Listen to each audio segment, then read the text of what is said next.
Magandang araw mga kaibigan. Pag-usapan natin yung napapabalita na impeachment case laban kay VP Sara. Na noon ang ingay-ingay nila eh. Ngayon parang biglang tumahimik. Itutuloy pa ba o hindi na? Okay, so ating bigyan ng reaksyon. Bakit biglang tumahimik? Hindi kaya connection ito sa sinasabi ni VP Sara na may hawak siyang video? Baka natakot na tuluyan nang ilabas ni VP Sara yung video na hawak niya kung iporsige nilang impeachment case na yan. Okay, i-review lang natin yung mga pahayag ni VP Sara tungkol sa hawak niyang alas, yung video. Ano kaya itong video na ito? Okay. So, pakinggan natin itong, again, na i-vlog ito ni Pinoy Views and Opinions. Kaya may mga komentary siya tungkol dito. Again, sa'yo doon sa good government na hearing. Ano daw? Sorry. So, meron kayong, yung may hinihintay nyo na kwento, may na-expect kayo doon na kwento sa good government na hearing about sa'yo, ma'am. Hindi about sa akin, about sa kanya. Oh, si Sara ang may pasasabugin, mga kababayan. Kaya natigil di ba? Na-stop na yung hearing sa good government. Dahil subukan nyo, pasasabugin ko ito. I mean, yes, about sa akin. Pero, related sa kanya. Related video doon pa sa yun handler. Oh, may video pa yun oh. May video pa yun Patingin! Any follow-up? Tapos sabi nila, ako daw yung hindi mapagkatiwalaan. Hindi nga lumalabas yung video. Wala nga nakakaalam ng video Ako lang. Video, ma'am. Ma'am, anong video, ma'am? Basta. May video si Ma'am, anong Sara. video po yun, ma'am? Ay, pag sinabi ko yung gender, alam niyo na kagad kung sino Oh, babae ba, lalaki? Anong video, ma'am? Anong mukha? Mukhang palaka o mukhang buhaya? O mukhang kuting? Alam niya naman, di ba? Gusto niyo lang talaga manggaling sa akin. Hindi po. JC, alam mo. Alam namin kung sino. Nasa tatlo lang yan. Pero ano yung video? No, we don't know. Antayin natin. Mahaba kasi Sige. yung kwento sa kanya. Tapos pag kinento ko yung parte lang ng question na yan, sayang naman yung ibang chismis. Hindi chismis yun kasi O hindi daw chismis galing sa kanya Ako yung first hand information. kayo may alam. May alam ako, hindi ko sasabihin. Hindi, Pero iba pa. ako feeling. Iba pa. Oh, is this the Polvoron video? Hindi, iba pa. Iba pa. Hindi, iba pa. Mas malala pa pala sa Polvoron video, mga kababayan. Iba pa. Hindi. Hindi din. Oo. Wala na bang question? Ano na Next ito? question. Fishing na ito. Fishing. Fishing! Sige, mag-antay kami ha. Next question na. Maraming salamat. Maraming salamat. Antayin nyo na lang. Lalabas din ang video yan, mga kababayan. Ano Okay, so una kong bigyan ng reaksyon yung bago yung video at saka impeachment. Napansin ko lang the way VP Sara handles the media. To me napakaganda. Nagkakaroon siya ng very cordial, friendly, natural relasyon lang sa media. Nagtatawanan lang Hindi siya yung iba sinasabing mataray. Nako, pagdating sa media, ibang-iba ang pag-handle ni VP Sara sa mga media. Nagiging parang darling siya ng media na open ang media na magtanong, nakikipagbiruan. So, doon mo makikita yung ugali o pagkatao ni VP Sara na ano siya talaga, she's a real person.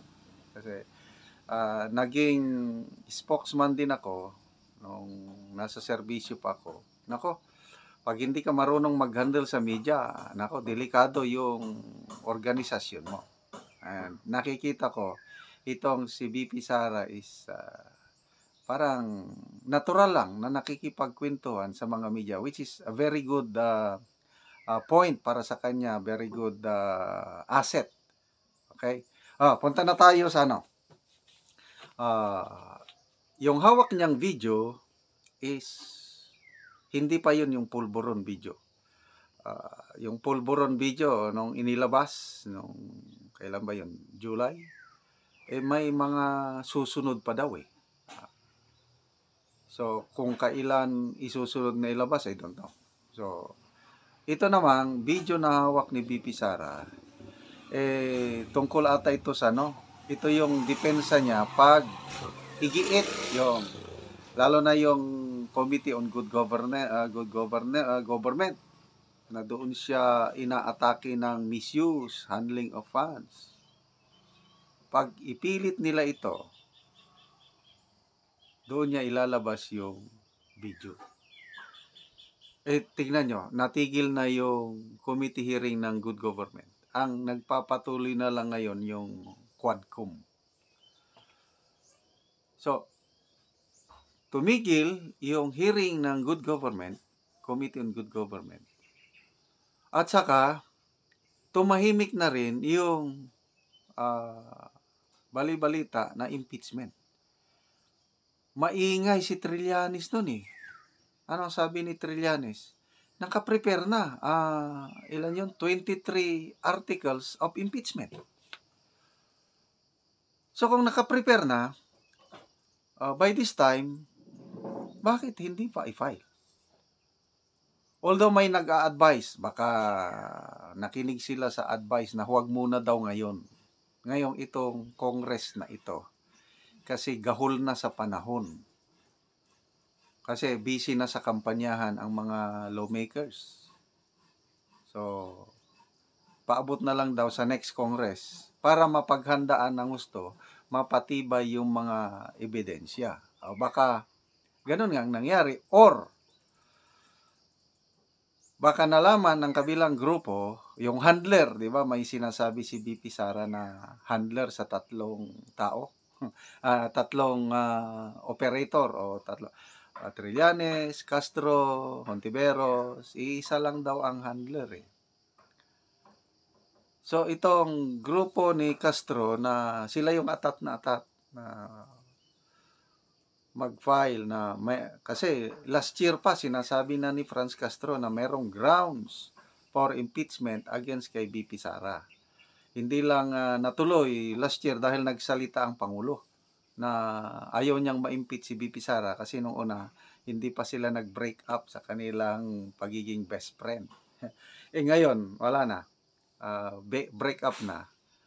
Baka ito, tuluyan na siyang file ng impeachment complaint. Kaya lang, bakit ngayon biglang tumahimik? Again, baka natakot sila na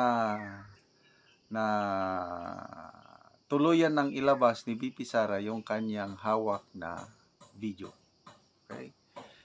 So again, bantayan natin ito dahil delikado sa next Congress.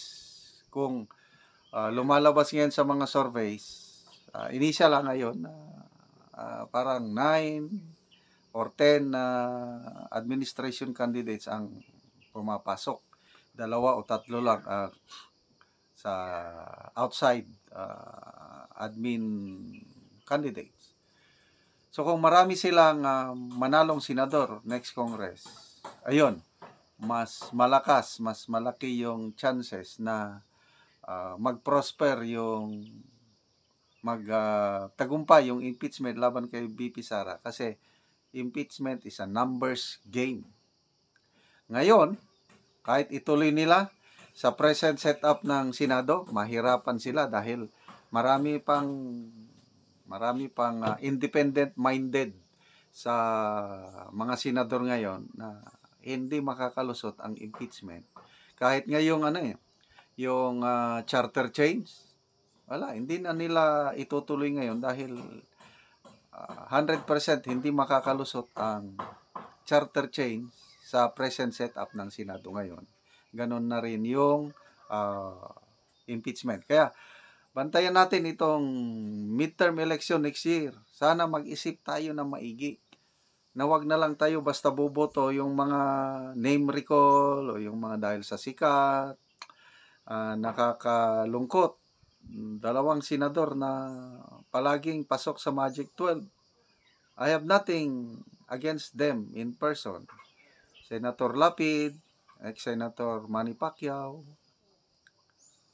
Ano naman ang maitutulong nila sa pagiging senador sa paggawa ng batas na makakatulong sa atin? Kaya lang, wala eh. It appears mananalo pa rin eh. So, kailangan natin ng mga matitinong bagong senador. So, alam nyo na, sino yung mga bagong muka? To me, sa akin lang ito. I don't know sa inyo. Ang sigurado ko na is Attorney Vic Rodriguez, Congressman Dante Marcoleta, si ex-COA Commissioner Heidi Mendoza, at marami pang iba. Hindi ko pa sasabihin yung hindi ko pa na-finalize yung aking listahan. May kaibigan akong bishop o pastor sa Caraga Region. Itinext niya sa akin, ito ang aking mga senatorial candidate. Sabi niya, 6 yung pinili niya.